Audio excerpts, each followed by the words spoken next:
अस्सलाम वालेकुम। Welcome to dig your dreams. आज हम अपने chapter number 3 classroom management and discipline के लेक्चर नंबर 2 को डिस्कस करेंगे।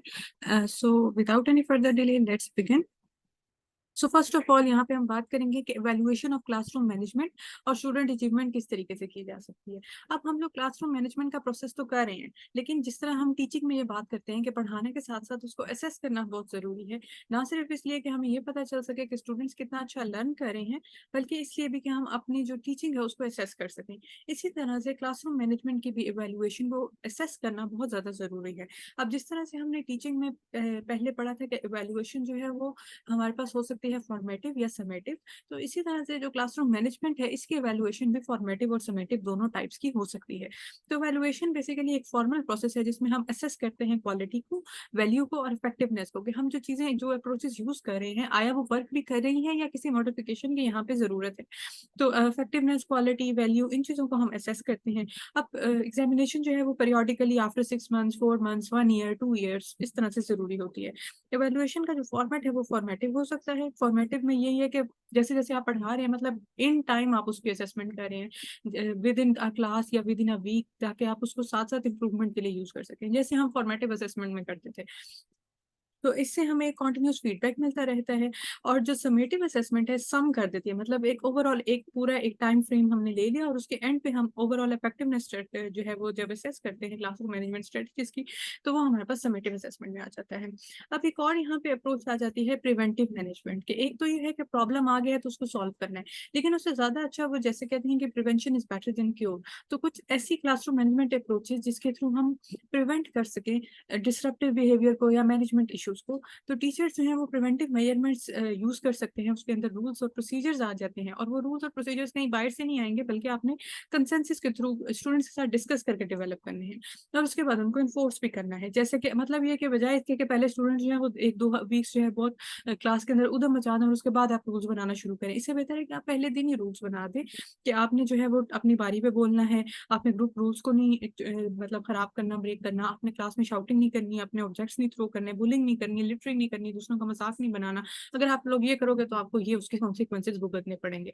तो इससे क्या होगा कि स्टूडेंट्स के पहले ही माइंड में एक डूज और डाउट्स का एक जो है वो फ्लो स्कीम आ जाएगी, और वो उसके अकॉर्डिंग बिहेव करने की कोशिश करेंगे, और हम जो डिस्ट्रप्टिव बिहेवियर्स हैं उनको काफी हद तक प्रिवेंट कर सकते हैं।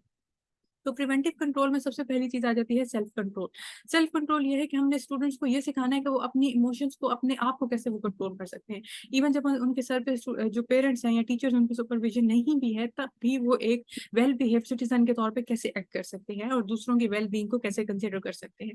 तो इसमें हम जो है डिफरेंट स्ट्रेटेजीज, जैसे हम ग्रुप वर्क करवाते हैं, पेयर्स में काम, प्रोजेक्ट्स में करवाते हैं, स्पोर्ट्स में करवाते हैं। अब स्पोर्ट्स में एक टीम हारती है, जीतती है, एक टीम में भी कुछ कॉन्फ्लिक्ट्स हो जाती हैं। फिर रीइंफोर्समेंट ड्यूरिंग स्कूल असेंबलीज, ये सारी एक्टिविटीज कराने का मकसद बेसिकली सेल्फ कंट्रोल और सोसाइटी में किस तरह से आपने दूसरों के प्रेजेंस में बिहेव करना है और अपनी इमोशंस को रेगुलेट करना है, ये सारी चीजें हम इनमें सिखाते हैं। फिर फैमिली कनेक्शन बहुत ज्यादा इंपॉर्टेंट है। हम अगर connection with the family build up करते हैं तो उससे भी डिस्ट्रप्टिव बिहेवियर्स को प्रिवेंट किया जा सकता है, क्योंकि हमें फिर उनका एक ब्रॉडर पिक्चर मिल जाती है स्टूडेंट्स की कि ये किस तरह के बैकग्राउंड से आ रहे हैं और उनको क्या क्या इश्यूज हैं जो इनको फेस करने पड़ सकते हैं। Then establishing the school culture for effective management. School culture क्या है कि मतलब एक चीज अंडरस्टूड है, कल्चर के अंदर उसकी नॉर्म्स और वैल्यूज ही ऐसी हैं कि सारे उसके अकॉर्डिंग बिहेव करें। मतलब अनस्टेटेड एक्सपेक्टेशन है, कहीं पे लिखी हुई नहीं है, जैसे हमारा कल्चर है या वैल्यूज है, कहीं पे ये लिखी हुई है जिसपा नहीं होती, बट फिर भी सारे लोग उस पर एक्ट करते हैं। तो इसी तरह से जो स्कूल कल्चर है उसमें expectations, assumptions, norms, values, beliefs, traditions, rituals, ये सारी चीजें आ जाती हैं। और ये सारे जो एक मतलब पॉजिटिव कल्चर है, इफेक्टिव कल्चर है स्कूल का, वो भी एक क्रूशियल रोल प्ले करता है in preventing the behavioral issues by upholding and communicating shared norms and values. फिर इंटरेस्टिंग इंस्ट्रक्शन। इंटरेस्टिंग इंस्ट्रक्शन का ये है कि आप ऐसी इंस्ट्रक्शन जो है वो इंक्लूड करें, ऐसी टीचिंग स्ट्रेटेजीज जो बच्चों के इंटरेस्ट को इंक्रीज करें या उनको मोटिवेट करें, उनकी पार्टिसिपेशन लें, बार बार उनसे क्वेश्चंस करें, उनसे उनकी ओपिनियन पूछें।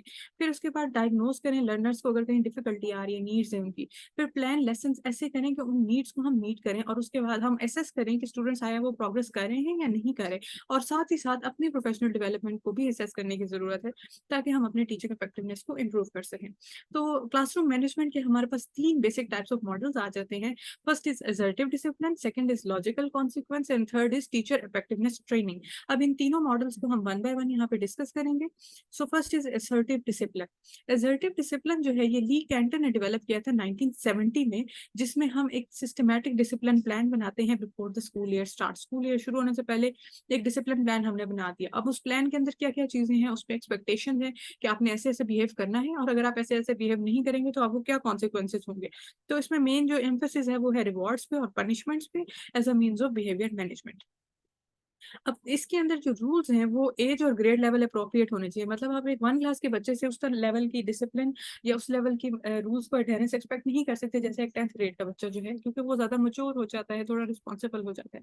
तो रूल्स जो हैं वो एज और ग्रेड लेवल के हिसाब से होने चाहिए, म्यूचुअली एग्रीड अपॉन होने चाहिए। और इसके अलावा डिफरेंट एरियाज में रूल्स डिफरेंट हो सकते हैं। जैसे क्लासरूम में जो स्टूडेंट्स के लिए रूल्स हैं वो, और जो प्ले ग्राउंड में या स्पोर्ट्स पीरियड के रूल्स हैं या जो लेबोरेटरी पीरियड के रूल्स हैं वो डिफरेंट हो सकते हैं।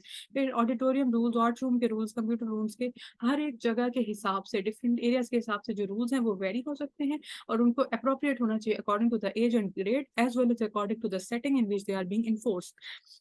उसके बाद पॉजिटिव कॉन्सिक्वेंसेज जो हैं वो बहुत इंपॉर्टेंट है। पॉजिटिव कॉन्सिक्वेंसेज एक प्रेज की फॉर्म में हो सकते हैं कि वेल डन, आप उसको मतलब शाबाश दें बच्चों को।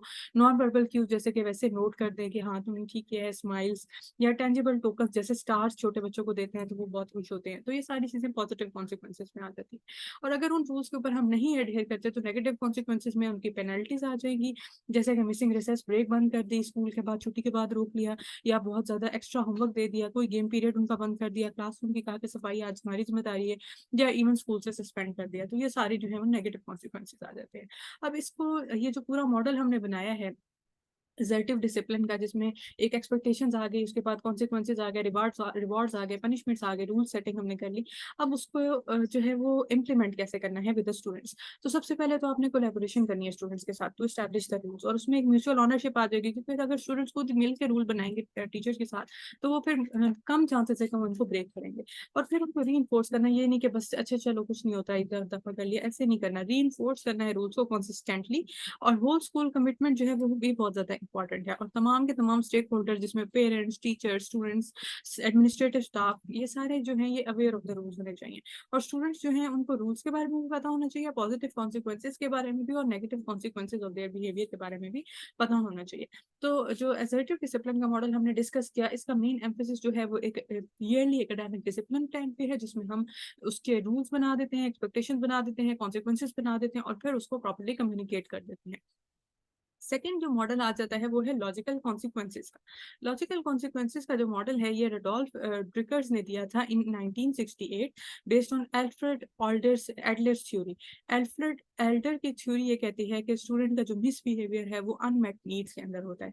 मोस्टली स्टूडेंट्स को देखा गया कि वो डिस्ट्रप्टिव बिहेवियर इसलिए कर रहे होते हैं क्योंकि उनको अटेंशन चाहिए होती है।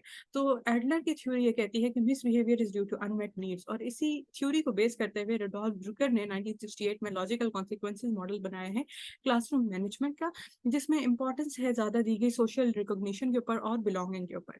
सो अब जब नीड स्टूडेंट्स की जो है वो अनमेट रहती हैं तो फिर उनमें एक डिफरेंट हायरार्की ऑफ बिहेवियर आ जाता है, जैसे attention seeking, power struggle, revenge और इनएडुकेसी, और ये सारी जो नेगेटिविटीज हैं उनके अंदर इमर्ज होना स्टार्ट हो जाती है। अब अटेंडिंग टू मिसबिहेवियर हमने कैसे करना है।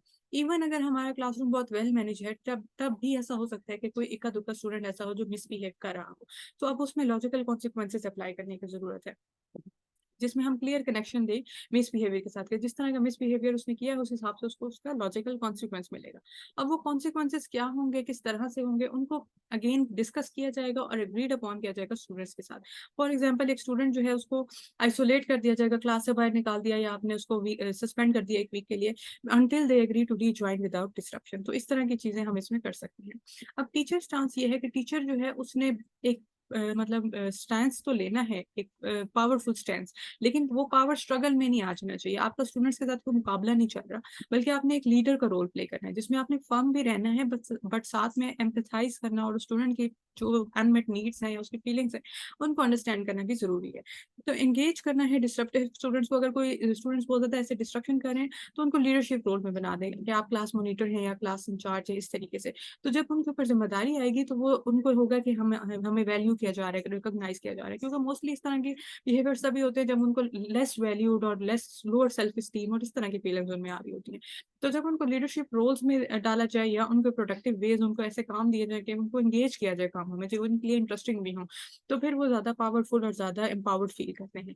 फॉर एग्जाम्पल हम उनको अटेंडेंस कहें कि अच्छा ठीक है आज आप अटेंडेंस लो, प्रूफ रीडिंग ये ज़रा चेक करो, इस पे कुछ स्पेलिंग मिस्टेक तो नहीं है, होमवर्क उठ के आप होमवर्क करके लाए हो, चलो बोर्ड पे लिखो, बाकी क्लास देखे कि आप लोगों ने ऐसे किया या नहीं। तो इस तरीके से वो जो स्टूडेंट्स हैं वो एम्पावर्ड फील करेंगे। तो बेसिकली ये मॉडल जो था ज़्यादा एम्पावरमेंट के साथ था और साथ ही साथ लॉजिकल कॉन्सिक्वेंसेस भी इसमें इम्पोर्टेंट है कि ये नहीं है कि सिर्फ अच्छा ठीक है स्टूडेंट की अनमेट नीड्स हैं तो हम उसको बिल्कुल छोड़ दें, क्योंकि इस तरह से और स्टूडेंट्स भी मिसबिहेवियर स्टार्ट कर लेंगे। तो आपने फर्म स्टैंस तो रखना है बट साथ ही साथ आपने उसको ऑल्टरनेटिव वेज देने हैं to dispense their energies and to feel more powered and valuable. Third model is teachers effectiveness training. Teachers effectiveness training का जो मॉडल है ये थॉमस गॉर्डन ने दिया था 1977 में, जिसमें मैनेजमेंट रिस्पॉन्सिबिलिटीज टीचर के कांधों से उठा के स्टूडेंट्स पे डाल दी जाती हैं, जिसके अंदर स्टूडेंट्स को ये टीच किया जाता है कि उन्होंने अपने आप को सेल्फ रेगुलेट और सेल्फ मैनेज कैसे करना है और इंट्रिंसिक मोटिवेशन कैसे होती है। बेसिकली यहाँ पे मैं बता देती हूँ, मोटिवेशन या मोटिवेटर दो तरह के होते हैं, एक इंट्रिंसिक होता है और एक एक्सट्रिंसिक होता है। इंट्रिंसिक ये होता है कि अगर एक बच्चा खुद से मोटिवेटेड है कि मैंने बहुत अच्छा पढ़ना है और मैंने ए ग्रेड लेना है या मैट्रिक में मैंने बोर्ड में टॉप करना है लेट्स से, या वैसे ही उसकी एक इंटरनल मोटिवेशन है इल्म हासिल करने की, तो वो जो चीज़ है उसके लिए बाहर से अगर चाहे उसको कोई बोले कि पढ़ लो या ना बोले वो फिर भी पढ़ेगा। तो ये इस तरह का जो बिहेवियर है जो इंटरनली जिसके लिए मोटिवेशन आ रही होती है, इसको हम कहते हैं इंट्रिंसिक मोटिवेशन। और सेकंड होता है एक्सट्रिंसिक मोटिवेशन, जिसमें मोटिवेटर बाहर से होता है कि अगर तुम ये होमवर्क कर लोगे तो तुम्हें कैंडी मिलेगी या वीडियो गेम मिलेगी 1 घंटे के लिए। अब वो जो पढ़ाई कर रहा है वो इसलिए कर रहा है ताकि उसको वो कैंडी या वीडियो गेम मिल जाए। तो जब मोटिवेटर एक्सटर्नल होता है तो उसको एक्सटर्नल मोटिवेशन कहते हैं या एक्सटर्नल मोटिवेटर्स कहते हैं। सो यहाँ पे चूंकि सेल्फ रेगुलेशन का कॉन्सेप्ट है तो इसमें फिर जो प्राइमरी रोल है वो इंट्रिंसिक मोटिवेटर्स का और इंट्रिंसिक आई मैसेजेस वगैरह का इसमें आ जाते हैं। आई मैसेजेस जो है ये फोकस करते हैं टीचर्स फीलिंग और पर्सपेक्टिव पे rather than what student has done wrong. और उसके बाद हमारे पास सेल्फ रेगुलेशन ऑफ बिहेवियर आ जाता है कि अगेन वही है कि सेल्फ रेगुलेट करें बिहेवियर को, उनको पहले मॉडलिंग करके दिखाएं कि कैसे उन्होंने करना है, प्रॉब्लम सॉल्विंग वगैरह उनको आनी चाहिए और स्टूडेंट्स को हेल्प करते हैं to change their behaviour rather than simply delivering the consequences. सिर्फ ये नहीं कि बस अगर किसी ने मिसबिहेव किया तो क्लास से बाहर निकाल दो या उसको पनिश कर दो, बल्कि आपने कॉन्सिक्वेंसेज पे यहाँ पे फोकस नहीं करना, बल्कि आपने उस बिहेवियर के रूट्स पे जाके उसको ट्रीट करना है और उसको चेंज करने की कोशिश करनी है। अब इसके अंदर हमारे पास नेक्स्ट आ जाते हैं क्लासरूम मैनेजमेंट स्ट्रेटजीज। अब पुअर क्लासरूम मैनेजमेंट अगर होगी तो हमारे पास ऑफन उसमें डिसिप्लिन प्रॉब्लम्स आ जाएंगे और डिसिप्लिन प्रॉब्लम ज्यादा कब होते हैं जब ट्रांजिशन होती है बिटवीन द एक्टिविटीज। जैसे आपने कॉपी बंद करा दी या बुक बंद करवा के अब आपने जो है वो साथ में प्रैक्टिकल कॉपी ओपन करनी है, या पहले आपने टेस्ट लिया और अब आपने टेस्ट कलेक्ट करके लेक्चर स्टार्ट करना है। तो इस तरह के जो ट्रांजिशन है उसमें डिसिप्लिन प्रॉब्लम्स आती हैं, या changes in space, let suppose आपने एक हाफ क्लास जो है क्लासरूम में दी, अब लैब में जाना है, तो इस तरह के जो ट्रांजिशंस होती हैं इनमें डिसिप्लिन प्रॉब्लम्स आती हैं। तो अब टीचर्स को प्रोएक्टिवली मैनेज करने की जरूरत है पोटेंशियल प्रॉब्लम जो कि ट्रांजिशंस के दौरान इमर्ज कर सकते हैं। सो यहाँ से ऑनवर्ड्स हम डिफरेंट क्लासरूम मैनेजमेंट स्ट्रेटेजीज को देखेंगे। फर्स्ट स्ट्रेटेजी आ जाती है developing withitness. Withitness क्या है कि teachers are highly aware of what's happening in the classroom और they are on the top of everything. Even वो जो टीचर्स कहते हैं ना कि मैं बोर्ड पे भी लिख रहा हूँ तो मेरी 2 आंखें पीछे हैं। सो ये जो टीचर्स विद वाले होते हैं they are highly aware, highly energetic, और ये जो है वो स्टूडेंट्स के साथ आई कांटेक्ट रखते हैं और इवन राइटिंग ऑन बोर्ड, जब बोर्ड पे लिख भी रहे हैं तब भी वो स्टूडेंट्स की तरफ देखते हैं और पूरे क्लासरूम में जो है वो सर्कुलेट करते रहते हैं। तो इस तरह से जो स्टूडेंट्स हैं उनको होता है कि हम ऑब्जर्व हो रहे हैं, टीचर हमें देख रहा है और वो बहुत ज्यादा अवेयर है हमारी एक्टिविटीज से, तो इससे भी डिसिप्लिन प्रॉब्लम्स काफी कम होती हैं। देन ओवरलैपिंग में क्या आ जाता है कि इन्वॉल्व हैंडलिंग मल्टीपल सिचुएशंस। एक टीचर जो है उसको मल्टीटास्कर होना चाहिए कि तमाम की तमाम एक्टिविटीज, वो अटेंडेंस भी ले रहा है, कॉपीज भी कलेक्ट कर रहा है, साथ में लेक्चर भी डिलीवर कर रहा है, क्वेश्चंस को भी आंसर कर रहा है, अगर कोई डिसिप्लिन प्रॉब्लम आ रहा है तो उसके साथ भी डील कर रहा है। तो इस तरह से मल्टीपल सिचुएशंस को ओवरलैप करके किस तरह से स्मूथली रन करना है ये भी एक इंपॉर्टेंट क्लासरूम मैनेजमेंट स्किल में आ जाता है। For example addressing a misbehaviour student while directing other activities और regaining a student's attention with a question. क्या पढ़ा भी नहीं है, साथ ही आप ये भी देख रहे हैं कौन कौन सो रहा है क्लास में, कौन कौन डिस्ट्रक्टिव बिहेवियर कर रहा है, और उनके साथ आप साथ साथ डील करें और बाकी एक्टिविटीज भी साथ साथ चल रही। देन मैनेजिंग मूवमेंट, जैसे हमने स्टार्ट में बात की इस वाले टॉपिक के कि ट्रांजिशन में सबसे ज्यादा डिसिप्लिन प्रॉब्लम्स आते हैं। सो स्किल्ड टीचर जो हैं वो मूवमेंट को इस तरह से कंट्रोल करते हैं फ्लो ऑफ क्लासरूम एक्टिविटी को कि डेड टाइम मिनिमम हो। डेड टाइम वो टाइम होता है जब होता है कि एक कॉपी बंद हो रही है और दूसरी खुल रही है, या टेस्ट कलेक्ट हो रहे हैं और दोबारा लेक्चर स्टार्ट हो रहा है। इस तरह की चीजें जो है ये डेड टाइम में आती है ट्रांजिशन ऑफ एक्टिविटीज में। तो जो स्किल्ड टीचर्स होते हैं वो इस डेड टाइम को मिनिमम रखते हैं और उसके लिए क्या उसका हल है कि पहले से ही हर चीज इतनी मैनेज हो कि हमने इतने से इतने टाइम में ये करना है, इतने से इतने टाइम में ये करना है। तो एक प्रॉपर जब माइंड मैप होगा टीचर के माइंड में, तो उसको ट्रांजिशन में इशू नहीं होगा। इसमें हेल्पफुल हिंट्स में ऑर्गेनाइज मटेरियल्स पहले से ही सारे, अगर स्लाइड्स यूज करनी है, चार्ट्स यूज करने हैं, मॉडल्स यूज करें, सारा कुछ अपनी जगह पे हो। फिर साथ ही स्टूडेंट्स को हो कि बी क्विक, ये आराम आराम से ये कॉपीज क्या पलट रहे हैं, आप इस तरीके से प्रॉम्प्ट एक्शंस के लिए ट्रेन करें स्टूडेंट्स को। एक एफिशिएंट रूटीन रखें क्लास के, और सबको पता ऑब्वियस हो कि इस टाइम पे हमने ये करना है, इस टाइम पे ये करना है। और maintaining control to avoid appearing unprepared. और इस तरह से बच्चों को ना लगे कि ये टीचर जो है ये तो खुद तैयार होके नहीं आया, मतलब इसने तो लेक्चर ही नहीं तैयार किया, या ट्रांजिशन ये जो थी टेस्ट के बाद लेक्चर स्टार्ट करना है, या एनीथिंग एल्स, कोई एड या स्लाइड्स चाहिए थी वही नहीं चल रही हैं, या समथिंग लाइक दैट। तो इस तरह की चीज़ें जो है इनसे अवॉइड करना चाहिए, और प्रॉपरली ऑर्गेनाइज्ड फॉर्म में, वेल मैनर्ड फॉर्म में जो टीचर उसको अपनी सारी रूटीन ड्यूरिंग द क्लासरूम रखनी चाहिए, जिससे डिसिप्लिन भी बढ़ता है और एक जो डेड टाइम है वो भी कम होता है, और मैनेजमेंट भी इफेक्टिव भी हो सकती है। Then fostering group focus. Group focus में ये है कि सारे के सारे जो स्टूडेंट्स हैं वो एक्टिवली इन्वॉल्व आपने उनको रखना है और अकाउंटेबल रखना है। अब इसमें ये नहीं है कि जस्ट जो फ्रंट 2-3 रोज में बैठे हुए हैं, सारे डिस्कशन और क्वेश्चन उनके साथ चल रहे हैं और पीछे वाले अपनी एक्टिविटीज में बिजी हैं। तो इसमें हम तमाम स्टूडेंट्स को एक्टिव रखते हैं। एक लेसन पेस जो है वो स्टूडेंट इंटरेस्ट के हिसाब से रखनी है, ये नहीं कि सारे स्टूडेंट्स एग्जॉस्टेड हो गए और आप बस पढ़ाए जा रहे हैं, पढ़ाए जा रहे हैं। इसके अलावा क्वेश्चन जो है उनको वेरियस लेवल्स पे फ्रेम करें, और अवॉइड अनसॉलिसिटेटेड रिस्पॉन्सेज के। मतलब ये नहीं है कि आपने बिल्कुल आंसर, किसी क्वेश्चन स्टूडेंट ने क्वेश्चन किया तो आप उनको प्रॉपरली आंसर ही नहीं कर रहे हैं। देन स्मूथनेस बहुत इंपॉर्टेंट है कि आपने लेसन्स को विदाउट डिग्रेशन लेके जाना है। अनप्लान्ड इवेंट्स ना हो जिनसे आप डिस्ट्रैक्टेड होते होते जाएं, और इंटरप्शंस जो है ये चीज़ें, मतलब वही वाली चीज़ आ जाती है कि आपने टाइम जो है ना उसको इफेक्टिवली मैनेज रखना है, और एक ऑर्गेनाइज्ड मैनर में चलना है। सारी चीज़ें आपकी प्रिपेयर्ड होनी चाहिए ऑलरेडी, और ऑर्गेनाइज्ड और लॉजिकल मैनर में चलना है, ताकि लेक्चर स्मूथ फ्लो के साथ अपनी उसमें चल सके। देन ग्रुप अलर्टिंग, कि आपने तमाम स्टूडेंट्स को अलर्ट रखना है। आप किसी भी स्टूडेंट को लेक्चर देते देते अचानक से बुला लें रैंडमली, और सस्पेंस क्रिएट करें, होल क्लास रिस्पॉन्सेज इसके अंदर लें, तो अब इसमें ये होगा कि सारे स्टूडेंट्स अटेंटिव रहेंगे कि हो सकता है अभी टीचर मेरे से क्वेश्चन पूछ ले। देन आगे सिर्फ व्हाइट बोर्ड के आगे या डाइस के आगे ना खड़े रहें, बल्कि फिजिकली मूव करें अराउंड द क्लासरूम, और मल्टीपल स्टूडेंट्स के साथ साइमल्टेनियसली एंगेज करें। अच्छा आप बताएं, अच्छा ठीक है आप इस बारे में क्या कहते हैं, इस तरह से। मतलब ये नहीं कि जस्ट आप फ्यू स्टूडेंट्स के ऊपर सारी अटेंशन रखें और बाकी स्टूडेंट्स जो है वो उनका जो मोरल है वो बहुत ही लो हुआ हो। Then building self esteem is very important. ऐसे एक्शन लेने से अवॉइड करना चाहिए जो बिलिटल करे स्टूडेंट्स को, कि अगर कोई विजिटर आया है या कोई समथिंग दूसरी टीचर आई है तो उनके सामने कहीं ये बच्चे तो बहुत ही नालायक है, या इस तरह से। आपने उनकी सेल्फ स्टीम को बिल्ड करना है, एक पॉजिटिव बिहेवियर रखना है, और अगर कोई वीक एरियाज हैं भी तो उसमें आपने उनको असिस्ट करना है। देन क्लास में इंट्रोवर्टेड स्टूडेंट्स आ जाते हैं जो कि एक्चुअली उनको आंसर्स आ रहे होते हैं, बट वैसे ही वो अपनी पर्सनैलिटी टाइप की वजह से बोलना नहीं चाहते, तो उनको इंकरेज करना है पार्टिसिपेट करने के लिए। देन एम्पैथी शो करनी है और प्रो सोशल बिहेवियर शो करना है, स्टूडेंट्स के साथ इमोशनल लेवल के ऊपर रिलेट करना है, क्योंकि teaching is a social relationship as well. Then procedures during whole class instructional activities में मैनेज करें स्टूडेंट टॉक को, कि अगर आपने क्वेश्चन किया है तो आप पहले स्टूडेंट्स को बताएं कि आपने हैंड रेस करनी है, फिर इस्टेब्लिश करें कि एक्सपेक्टेशंस क्या है मटेरियल यूज की और स्टूडेंट बिहेवियर की, और चार्ट बनाएं और उसमें लिखें कि जो सा स्टूडेंट जल्दी काम खत्म करता है उसका नाम ऊपर आएगा इस तरह से, या हाई मार्क्स आ रहे हैं तो वो एक मतलब टॉप पे आएगा उसका name. Then establish procedures for laboratory and project work including safety routine and clean up, के जब ये पूरा प्रैक्टिकल हो जाएगा तो किस तरीके से आप लोगों ने सारे जो बीकर्स और फ्लास्क हैं उनको वापस रख के जाना है, और किस तरह से क्लीन अप करना है, सेफ्टी रूटीन, ये सारी चीजें इसमें आ जाती है। Then communication skill is very important. Communication skill में वर्बल भी आ जाती है, नॉन वर्बल भी आ जाती है। अब इस तरह से आपकी कम्युनिकेशन होनी चाहिए कि वेलकमिंग इन्वायरमेंट हो, नॉन थ्रेटनिंग हो। ये नहीं कि बस बच्चे डरे सहमे हुए बैठे रहें। और reprimand students using a normal tone, even अगर आपने किसी को डांटना भी है तो आपने नॉर्मल पिच में रखना है, ये नहीं कि आप उसके ऊपर चीखना शुरू कर दें, एंड विदाउट जेस्टर्स, ठीक है। और then parental involvement again is very much important. Parents को आपने इन्फॉर्म रखना है, और पेरेंट्स के थ्रू आप अप्रोप्रिएट बिहेवियर्स को होम में इन्फोर्स करवा सकते हैं, कि हम स्कूल में बच्चों को ये ट्रेन करें कि आपने रैपर्स नहीं फेंकने, तो अपने घर में भी मेक श्योर करना है कि बच्चे रैपर्स ना फेंकें। देन बिहेवियर चार्ट्स, जिस तरह हमने लास्ट टाइम भी बात की थी, यूज कर सकते हैं। देन वर्कशॉप्स अरेंज करा सकते हैं पेरेंट्स के साथ, जिनमें उनको टीच करें हम कि आप ये वाली बिहेवियर एक्सपेक्टेशन स्कूल जो है वो स्टैब्लिश कर रहे हैं और उसके लिए कोशिश कर रहे हैं, तो आप घर में इस तरह के रूटीन्स और इस तरह की एक्टिविटीज को जो है वो इंक्लूड करें, इनकॉर्पोरेट करें, ताकि इस बिहेवियर को होम इन्वायरमेंट में भी इन्फोर्स किया जा सके। Then role of effective teachers in managing classroom. सबसे पहले तो क्लासरूम टास्क को स्पेसिफिक रूल्स में और स्पेसिफिक प्रोसीजर्स में ब्रेक किया जाए। उसके बाद रूल्स और प्रोसीजर्स को भी टीच करना जरूरी है। अगर आप फर्स्ट क्लास में आते हैं तो आप पहले से जो रूल्स और प्रोसीजर्स हैं क्लासरूम के, उनको पहले तो कोलैबोरेट करके बनाएं, और उसके बाद उनको टीच भी करें स्टूडेंट्स को कि आपने किस तरह इन रूल्स के ऊपर एक्ट करना है। फिर अगर कोई प्रॉब्लम आ रहा है तो उसको फौरन मॉनिटर करें और एड्रेस करें। जो एक्सेप्टेबल बिहेवियर है उसको एनफोर्स करें, और organisation of class time for maximum instruction is important, और डेट टाइम को रिड्यूस करना जो है ये भी बहुत ज्यादा इंपॉर्टेंट है। Then next important thing is that physical dimension of classroom और क्लासरूम मैनेजमेंट में क्या रिलेशनशिप है। सो प्रिपेयर करना है हमने क्लासरूम को कि इंस्ट्रक्शन को भी इनहेंस किया जा सके और साथ में एक पॉजिटिव क्लास क्लाइमेट भी मेंटेन रहे। अब पॉजिटिव क्लाइमेट मेंटेन रखने के लिए हम कलरफुल पेंट्स कर सकते हैं वॉल्स के ऊपर।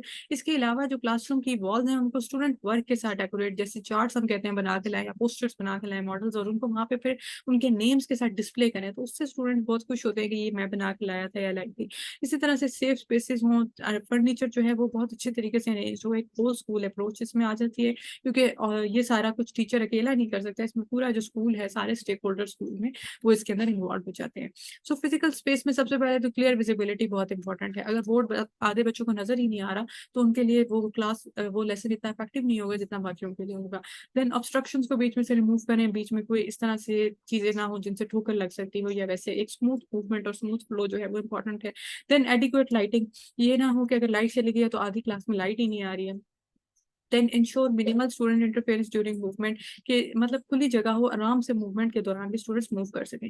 And then right size classroom होने चाहिए, ये नहीं कि 50 बच्चे और छोटा सा क्लासरूम है, राइट साइज होना चाहिए और उसमें अप्रोप्रिएट नॉइस कंट्रोल होना चाहिए। देन टीचर की पोजीशन इंपॉर्टेंट है। पोजीशन उसकी इस तरह से होनी चाहिए कि वो तमाम स्टूडेंट एक्टिविटीज को मॉनिटर भी कर सके और वो ऑब्स्ट्रक्ट ना करे मूवमेंट, मतलब टीचर सिर्फ आगे नहीं खड़ा हुआ बल्कि वो इस तरह से सीटिंग अरेंजमेंट है कि बीच में से वो इस तरह वॉक करके पूरी क्लास में ना सर्कुलेट कर सकता है। सो पोजीशन इस तरह से आपने टीचर के टेस्ट को करना है कि एक तो वहां से उसको पूरी क्लास नजर आ रही है और दूसरा क्लास का अरेंजमेंट ऐसा हो कि वो बीच में फ्रीली मूव कर सके। देन नॉइज लेवल में एक तो एक्सटर्नल नॉइज लेवल आ जाता है जैसे ट्रैफिक या एडजॉइनिंग क्लासेस और प्लेग्राउंड वगैरह, तो इसमें फिर रूल्स आ जाते हैं कि आप क्लासरूम को कहें कि अगर कहीं से बहुत शोर आ रहा है या टीचर नहीं आया हुआ या प्ले ग्राउंड में चल रहा है कोई गेम पीरियड, प्ले ग्राउंड जो है हमको क्लासरूम एरिया से थोड़ा दूर बनाया जाए या समथिंग लाइक दैट, तो नॉइज लेवल को मैनेज करना जरूरी है। देन अगर आपने क्लास में कोई ऐसी एक्टिविटी करवानी है जो लाउड कंटेंट है, जैसे आपने वीडियोस दिखानी है या कोई मूवी दिखानी है, इंग्लिश की लिटरेचर वगैरह की कोई क्लास है, तो उसमें फिर लिसनिंग स्टेशन रखें और हेडसेट्स रखें ताकि बाकी क्लासेस जो है इस एक्टिविटी की वजह से डिस्टर्ब ना हो। Then seating plans, seating plans में ये है कि आप अगर सीटिंग प्लान पहले से बनाया हुआ हो तो जो लर्निंग ऑफ स्टूडेंट नेम्स है वो बहुत आराम से हो जाती है। आपको पता होता है यहाँ पे ये अली बैठा हुआ है, रोज यहीं पे अली ही बैठा होता है, तो आपको एक आधे वीक में उसका नाम याद हो जाएगा। इसी तरह से और डिफरेंट स्टूडेंट्स के भी। सो इसके अलावा ये एडमिनिस्ट्रेटिव टास्क जैसे इसमें अटेंडेंस लेना, टेस्ट लेना वगैरह, ये सारा कुछ ईजी हो जाता है। अब स्टार्टिंग सीटिंग अरेंजमेंट जो है उसको हम मॉडिफाई भी कर सकते हैं। एक तो रोटेशन की जा सकती है ताकि डिफरेंट स्टूडेंट्स आगे पीछे आ सके, और दूसरा हम लोग इसको मॉडिफाई कर सकते हैं कि अगर टेस्ट लेना है तो इंडिविजुअल बिठा दें, अगर कोई ग्रुप एक्टिविटी करानी है तो इस तरह सर्कल्स में बिठा दें। तो इस तरह से हम होल ग्रुप इंस्ट्रक्शन के हिसाब से, स्मॉल ग्रुप इंस्ट्रक्शन या इंडिविजुअल असाइनमेंट के हिसाब से सीटिंग प्लान को चेंज कर सकते हैं। देन इंडिपेंडेंट स्पेस, हर एक स्टूडेंट का अपना डेस्क चेयर इस तरीके से हो, एक वर्किंग स्पेस और स्टोरेज स्पेस होनी चाहिए जहाँ पे वो अपना बैग रख सके, कॉपीज रख सके, और सफिशिएंट स्पेसेस अगेन होनी चाहिए बिटवीन द रोज। और इस तरह से ये होता है कि पुशिंग नहीं होती, कॉन्फ्लिक्ट्स ओवर सप्लाईज नहीं आते, ये मेरी चीज से तुमने उठा दी है, ट्रैम्पलिंग नहीं होती। तो एक इंडिपेंडेंट वर्किंग स्पेस जो है उससे स्टूडेंट्स में इस तरह के जो इश्यूज हैं उनको हम रिजॉल्व कर सकते हैं। Then appropriate lighting is very important, एक वेल लिट जो है इन वो एरिया होना चाहिए।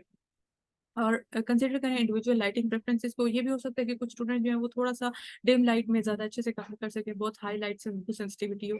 ये हो सकता है कि कुछ स्टूडेंट्स की आईसाइट वीक हो तो उनको बहुत ज्यादा हाई ब्राइटनेस और हाई लाइट चाहिए हो। तो इस तरीके से हम लोग को according to preferences, individual preferences, lighting को मॉडिफाई करने की जरूरत है। देन रूम टेम्परेचर में आ जाता है कि एक तो स्टूडेंट्स को आपने इंकरेज करना है to dress according to temperature preferences.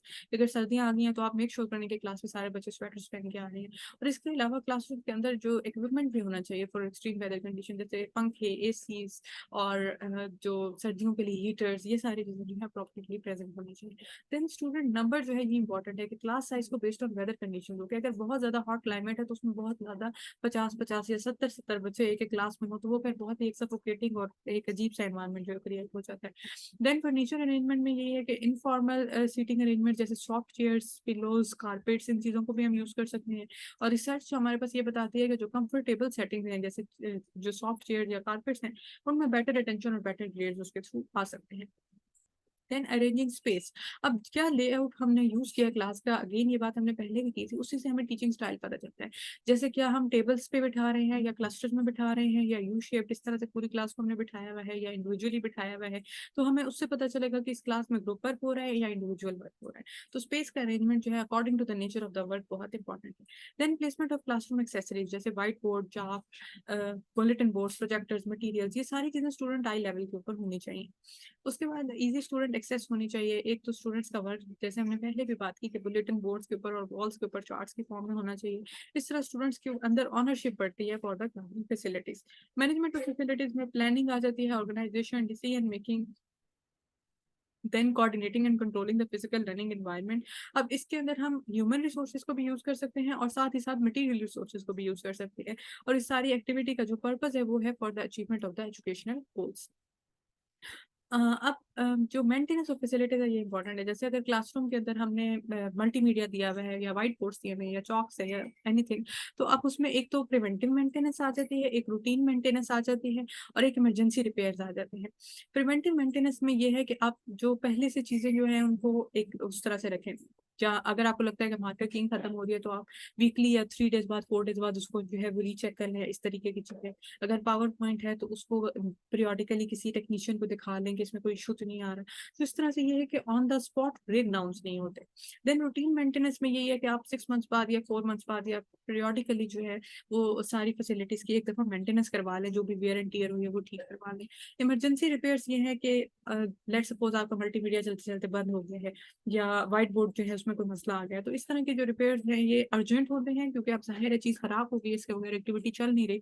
तो उसके अलावा ये कॉस्टली भी होते हैं और ये तब खर्च होते हैं जब ये पहले दो वाले प्रोसीजर जो हैं ये ठीक नहीं हो रहे होते। अगर हमने प्रिवेंटिव मेंटेनेंस और रूटीन मेंटेनेंस नहीं की तो फिर इमरजेंसी रिपेयर्स के आने के चांसेस बहुत ज्यादा हो जाते हैं। अब इसके अंदर हम प्रिडिक्टिव मेंटेनेंस को इनकॉर्पोरेट कर सकते हैं। उसमें हम सॉफ्टवेयर को एडवांस, अगर हमारे पास इक्विपमेंट्स हैं, जैसे कोई वो एडवांस लैब्स हैं हायर यूनिवर्सिटी लेवल्स पे और समथिंग लाइक दैट, तो हम उसमें सॉफ्टवेयर को यूज कर सकते हैं टू फोरकास्ट इक्विपमेंट फेलियर, और उसके हिसाब से हम फिर उसको प्रिवेंशन और मेंटेनेंस कर सकते हैं ताकि हमें इमरजेंसी रिपेयर्स ना करवाने पड़े। Then activities for managing learning and discipline, हम डिफरेंट टास्क वेराइटीज को यूज कर सकते हैं according to students interest, age, attention span उनका कितना है और मोटिवेशन हम उनकी कैसे बढ़ा सकते हैं, उसके अकॉर्डिंग हम डिफरेंट टास्क को अपनी टीचिंग के प्रोसेस में इंकॉर्पोरेट कर सकते हैं। अब डायमेंशन ऑफ टास्क में एक तो टाइम ऑन द टास्क आ जाता है कि हम कितनी देर पढ़ा रहे हैं। अगर हम एक जो छोटे से बच्चे 5 साल के या 6 साल के बच्चे हैं और उनको हम 2 घंटे का लेक्चर दे रहे हैं, वो कभी भी नहीं उस पर जो है वो कंसंट्रेट कर पाएंगे।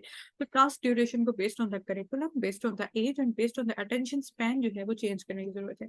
देन अगेन कम्प्लेक्सिटी में भी ऐसा ही है कि स्टूडेंट्स का क्या लेवल है, रेडीनेस कितनी है। उनको 1 क्लास का मैथ आता है, हम उनको डायरेक्ट 5 का नहीं पढ़ा सकते, पहले हम उनको 2 का पढ़ाएंगे। तो कॉम्प्लेक्सिटी ऑफ टास्क जो है ये डेवलपमेंटल रेडीनेस के साथ इसको अलाइन करना भी जरूरी है। Then avoid repetitive formats to prevent boredom, बार बार एक ही चीज पढ़ाएंगे पढ़ाएंगे तो वो बोर हो जाएंगे, तो इस तरह की चीजें नहीं हो सकती। देन पीपल चॉइस, कुछ स्टूडेंट्स को भी चॉइस दें इन टास्क कि वो कैसे उसको करते हैं, उससे उनमें इंडिपेंडेंस आएगी। देन पैटर्न ऑफ इंटरेक्शंस में हम स्टूडेंट्स को कुछ काम इंडिविजुअल दे सकते हैं, कुछ उनको ग्रुप्स में दे सकते हैं कंपैरेटिवली, सॉरी कोऑपरेटिवली, और कुछ जो है वो कंपटीशन में दे सकते हैं कि देखें कौन सबसे अच्छा करके लाता है। तो इस तरह से उनके अंदर जो है वो डिफरेंट टाइप्स ऑफ टास्क को जब परफॉर्म करते हैं तो उनके अंदर कॉम्पिटेंस डेवलप होती है। देन जो पैटर्न ऑफ एक्टिविटीज है वो ऐसे होने चाहिए जो सेशन ऑब्जेक्टिव्स के साथ भी फिट हो और साथ ही साथ अवेलेबल टाइम के साथ भी फिट हो। ऐसी एक्टिविटी आपने क्लास में मॉडल बिल्डिंग की स्टार्ट करवा दी है जिसको 6 to 7 आवर्स रिक्वायर्ड है और आपकी क्लास 1 घंटे की और फिर उसमें कुछ भी नहीं हुआ और बाकी काम आप घर के लिए दे देते हैं, तो ऐसा नहीं होना चाहिए। आपने एक्टिविटी स्टार्ट ही ऐसी करवानी है जो सेशन ऑब्जेक्टिव्स के साथ और टाइम के साथ अलाइन हो रही है। देन कीपिंग स्टूडेंट्स बिजी बहुत इंपॉर्टेंट है। जैसे हमने पहले भी बात की थी कि जो फ्री टाइम या डेड टाइम है उसको प्रॉपरली उसको मैनेज करना और यूटिलाइज करना बहुत इंपॉर्टेंट है। जो लेसन की ड्यूरेशन है वो मैक्सिमम 30 to 40 मिनट्स होनी चाहिए, क्योंकि इससे ज्यादा वो नहीं कर सकते कंसेंट्रेट। सबसे पहले लेसन में स्टार्टेड एक्टिविटीज आए जिसके थ्रू मोटिवेशन हो स्टूडेंट्स की, जैसे आप क्वेश्चन करें या कोई किसी से कहें कि आप रिव्यू दें या इस तरह की चीजें। देन फिलर एक्टिविटीज हो जो कि लेसन कंटेंट के साथ विद इन लेसन आप पढ़ा रहे हैं, साथ में आपको एक टॉपिक बताएं। लेट सपोज आपने उनको टॉपिक पढ़ाया है ओपेक और ट्रांसपेरेंट और ट्रांसल्यूसेंट ऑब्जेक्ट्स का।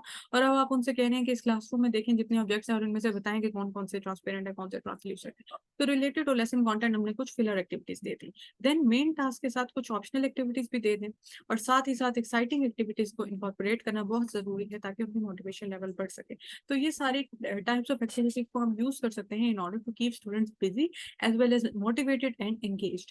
Then classroom management and learning management, classroom population and learning management. सबसे पहले तो ये कि एक आइडियल टीचर स्टूडेंट रेशियो होना चाहिए। 1:30 एक आइडियल रेशियो है कि एक टीचर के साथ 30 स्टूडेंट्स होने चाहिए। अगर एक टीचर के साथ 50 या 60 स्टूडेंट्स हैं तो वो एक स्टार्ट में क्लास के शुरू में खड़ा होकर लेक्चर तो दे सकता है, लेकिन वो तमाम स्टूडेंट्स के साथ इफेक्टिवली वो नहीं कर सकता, सोशली लिंक नहीं कर सकता या उनको प्रॉपरली मैनेज नहीं कर सकता। एडिक्वेट फैसिलिटीज होनी चाहिए।